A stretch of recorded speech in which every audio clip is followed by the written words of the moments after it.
Jeg vil ud i skoven og bo. Og røve sammen med dig.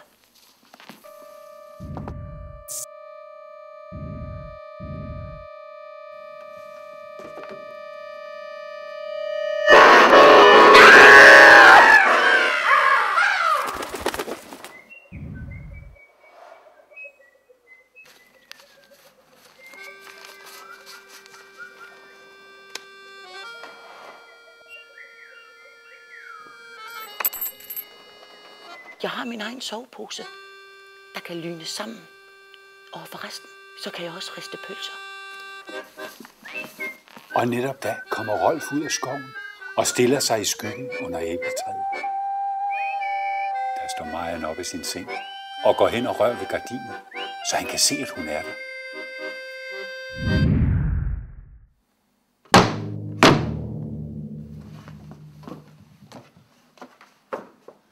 Han siger, at det er forbudt for drenge at bo i skoven. Det er forbudt for drenge at bo i skoven.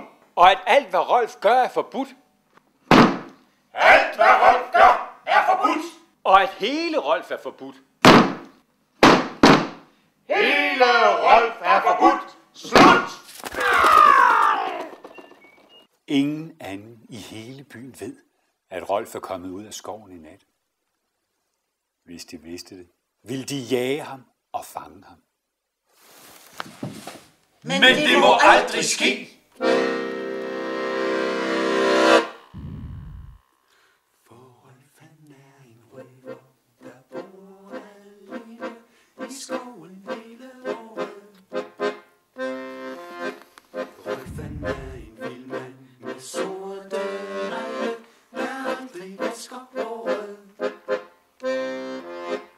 Ingen vil kunne finde hans skulenegn.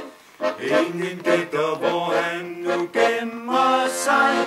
Til Rolf kan ingen finde vej.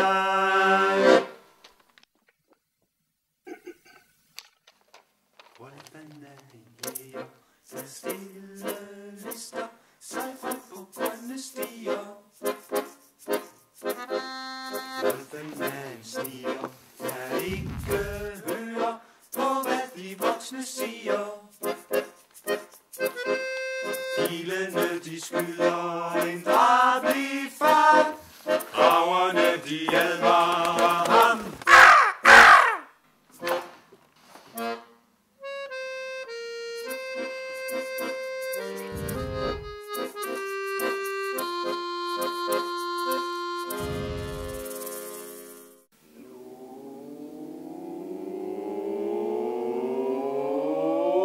Vælg Marians far, fange Rolf.